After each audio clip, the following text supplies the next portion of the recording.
fire and debris were flying in the air, and everyone just cleared to the other side of the building. An out-of-control fire aboard a boat. This was the devastating scene in the flats on this Mother's Day. At least 4 people are dead, 5 injured, and 1 may be missing as a pleasure boat erupts into a fireball, as you see there. Good evening, everyone. It was supposed to be a leisurely afternoon in the sun, watching the boats on the Cuyahoga River go by. Instead, hundreds of people run screaming and crying away from a burning boat and flying glass during a deadly disaster on Mother's Day. News Channel 5's David Shifter has been working on this story since it broke this afternoon. He joins us live from the west bank of the flats. And David, first of all, are divers still searching for victims at this hour? Tanya, no. The investigation has concluded for tonight. The sunken yacht is still underwater, and so is perhaps one more person. One person still unaccounted for. It all happened right across the river where you see that beacon flashing. That's where the wreckage went down this afternoon, a boat erupting into a fireball. It's a scene of extraordinary terror and unspeakable loss. Fire consuming a blown-apart yacht. What was a 38-foot Chris craft filled with passengers explodes and burns on the river. Did you see what happened to anybody? This woman was sitting on a boat right next to it. And I was looking at the people that was in the boat in front of his, and they were smiling, laughing, and next thing you know, I seen it just blow up. And then I turned and grabbed my 4-year-old, and then I left. I looked back, and the people were gone. The boat disappears into the river, settling on the murky bottom 18 feet below the dock. The river remains ablaze, fire fueled by spilling oil and gasoline. The boat just split into, looked like it split into 2. You could just see the flames coming out from the inside of the boat. The boat came up, turned sideways, and all you saw was smoke and flame. The explosion rocks the area. Inside Shooter's restaurant, windows shatter. Glass turns to shrapnel, piercing diners. It was like raining glass all over us. And we ran inside, and they said, get out, get out. They were afraid of more boats exploding.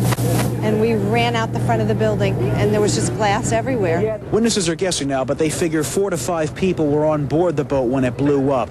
After the initial explosion, when people started getting their senses back together, they realized that a baby was on board, and in the water they saw a woman floating. It was 2 off-duty Cleveland firefighters having Mother's Day lunch with their parents who reacted first, jumping into the water, saving an 18-month-old baby. Somebody jumped in and got the baby and handed the baby back up to the folks on the dock, and a man jumped in the water. One of the occupants of the boat, 4 people jumped in to get him. With firefighters dousing the smoldering dock, dive teams begin looking for victims. The first, a woman pulled from under the dock. And 2 hours later, 2 more victims are pulled from the depths. 2 males found among the sunken wreck. Not an easy task for divers working in zero visibility water. At the bottom, I was running across a lot of debris. There was a lot of stuff that was crumbling in my hands, obviously materials that had been burned. When you can't see, it's real hard to distinguish. You have to kind of go by feel, make up your mind as to what you're feeling and what you're not feeling at that point. Well, we mentioned those 3 off-duty Cleveland firefighters who were dining at Shooter's this afternoon with their parents. They jumped into the water. They saved the baby and pulled a man out of the water. The 3 join me now, Vince, Dave, and Dan Vinecourt. Where were you when this happened? We were right next to the boat. We just come out of the restaurant after having dinner with our parents and wanted to get some pictures taken with the kids. I had heard what appeared to be a loud firecracker or a gunshot or something. And at what point did you jump in the water?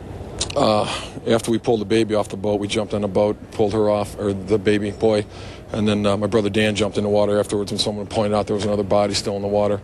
The 3 of us went in the water after him. It was extremely hot and hard to get to the guy, but we finally got to him. Dave, is it human nature or the training of the job that just made you jump right in? It's just second nature from the training. It really just your job to do. Did you all go in at the same time?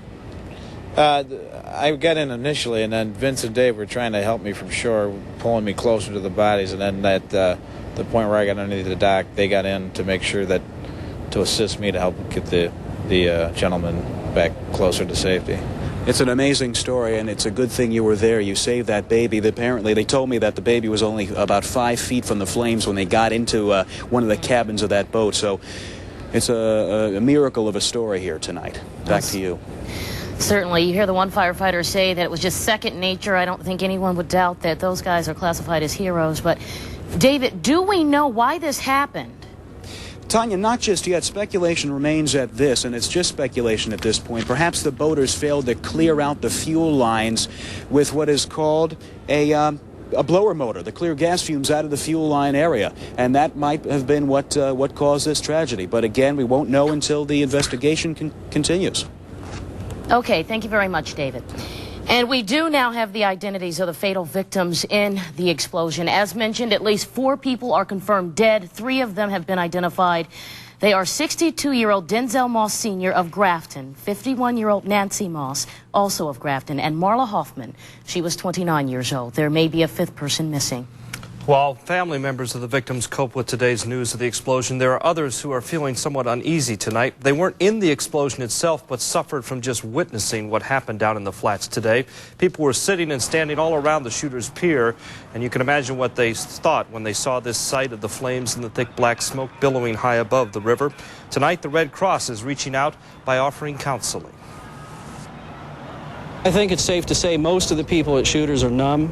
They're overwhelmed. They're greatly distressed, in a state of disbelief that this could happen so suddenly and so traumatically and really tragically to the families who are affected. The responders, of course, have been working here with the staff at Shooters and Red Cross and others to try to manage the situation. The counseling the Red Cross is offering is free and confidential. The number to call is there on the screen, 431-3010. Meantime, a near